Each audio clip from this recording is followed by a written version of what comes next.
काय तुम्हाला सुद्धा रोज रोज तोच प्रश्न पडतो की सकाळच्या नाश्त्यासाठी काय बनवायचे? तर चला मग आज आपण सकाळच्या नाश्त्यासाठी झटपट तयार होणारे, पचण्यासाठी एकदम हलके फुलके व पौष्टिक मुगाच्या डाळीचे आप्पे कसे बनवायचे याची रेसिपी पाहू. नमस्कार, तुमच्या आमच्या कुकिंग शोमध्ये मी तुम्हा सर्वांचे स्वागत करते. मुगाच्या डाळीचे आप्पे बनवण्यासाठी इथे मी 1 वाटी मुगाची डाळ घेतली आहे. आता आपण ही मुगाची डाळ स्वच्छ धुवून 2 तास भिजत ठेवणार आहोत. 2 तासानंतर तुम्ही पाहू शकतात आता आपली मुगाची डाळ चांगल्या प्रकारे भिजली गेली आहे. आता आपण ही मुगाची डाळ अजून 2 पाण्याने स्वच्छ धुवून त्यातील सर्व पाणी काढून घेऊ. आता आपण मुगाच्या डाळीमधील सर्व पाणी काढून घेतले आहे. आता आपण ही मुगाची डाळ मिक्सरच्या भांड्यामध्ये टाकून एकदम बारीक अशी दळून घेणार आहोत.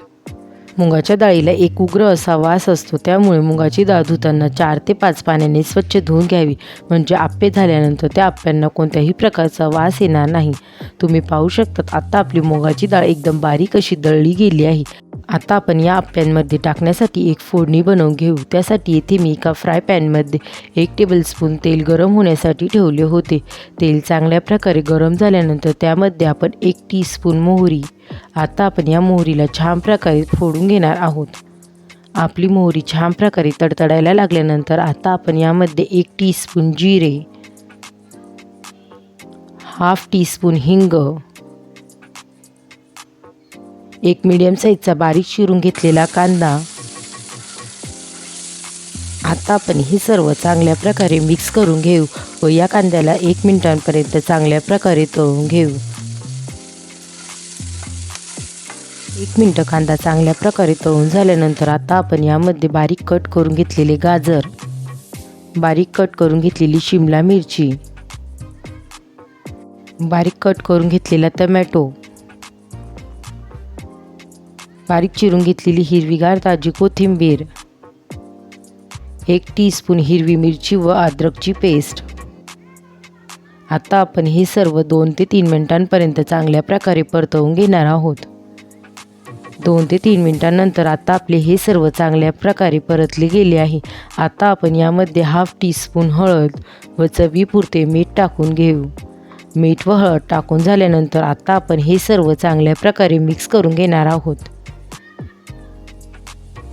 आता आपले हे सर्व चांगल्या प्रकारे मिक्स करून झाले आहे. आता आपण गॅस बंद करून ही फोडणी पिठामध्ये टाकून घेणार आहोत. जर तुम्हाला आप्प्यांमध्ये कोणत्याही प्रकारच्या भाज्यांचा वापर करायचा नसेल तर तुम्ही फक्त जिरे मोहरीची फोडणी बनवून ती पिठामध्ये टाकून घेऊ शकता. अशा प्रकारे सुद्धा आप्पे चांगले लागतात किंवा जिरे मोहरीच्या फोडणीचा वापर करून बनवलेले आप्पेसुद्धा छान लागतात. आता आपण ही सर्व चांगल्या प्रकारे मिक्स करून घेणार आहोत.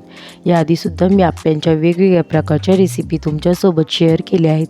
त्यांची लिंक मी डिस्क्रिप्शन बॉक्समध्ये दिली आहे, तुम्ही जाऊन चेक करू शकतात.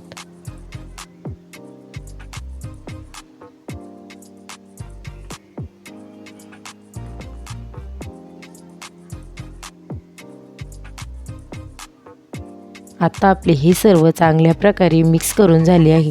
आता आपण यामध्ये चिमूटभर खाण्याचा सोडा टाकून घेणार आहोत. तुम्ही येथे खाण्याच्या सोड्याच्या ऐवजी 1 पाउच इनोचे सुद्धा वापर करू शकतात. आता आपण या सोड्यावर थोडेसे पाणी टाकून घेऊ व हे सर्व चांगल्या प्रकारे मिक्स करून घेऊ. तुम्हा सर्वांना जर माझ्या रेसिपी आवडत असतील तर रेसिपींना लाईक करा आणि शेअर करा व अशाच नवनवीन रेसिपींसाठी आपल्या कुकिंग शो रेसिपी या चॅनलला सबस्क्राईब करा. त्यासोबत शेजारील बेल आयकॉनला प्रेस करा, म्हणजे तुम्हाला येणाऱ्या सर्व नवीन रेसिपींचे नोटिफिकेशन सर्वात पहिले मिळेल. हे सर्व चांगल्या प्रकारे मिक्स करून झाल्यानंतर आता इथे मी एका आप्पे पात्रामध्ये तेल गरम होण्यासाठी ठेवले होते. आपले तेल त्यामध्ये चांगल्या प्रकारे गरम झाल्यानंतर आता आपण बनवून घेतलेले आप्पेचे पीठ आप्पे पात्रामध्ये टाकून घेऊ.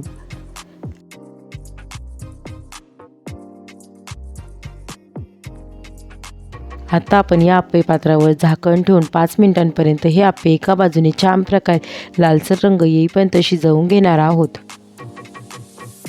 5 मिनिटांनंतर आता आपण आप्पे पात्रावरचे झाकण काढून घेऊ व आता आपण आप्पे एका बाजूने पलटी करून घेऊ. तुम्ही पाहू शकता एका बाजूने आपल्या आप्प्यांना छान असा लालसर रंग आला आहे. आता आपण अशाच प्रकारे दोन्ही बाजूने छान असा लालसर रंग येईपर्यंत या आप्प्यांना शिजवून घेणार आहोत.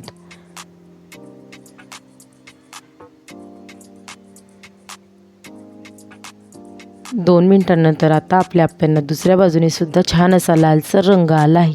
आता आपण आपल्या आप्यात आप्पे पात्रांमधून काढून घेऊ.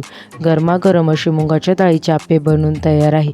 तुम्हाला मुगाच्या डाळीच्या आप्यांची रेसिपी कशी वाटली मला कमेंट करून नक्की सांगा. रेसिपी आवडली असेल तर रेसिपीला लाईक करा, शेअर करा व चॅनलला सबस्क्राईब करा. पुन्हा भेटूया आपण अशाच एका नवीन रेसिपीसोबत. तोपर्यंत सर्वांनी काळजी घ्या. बाय.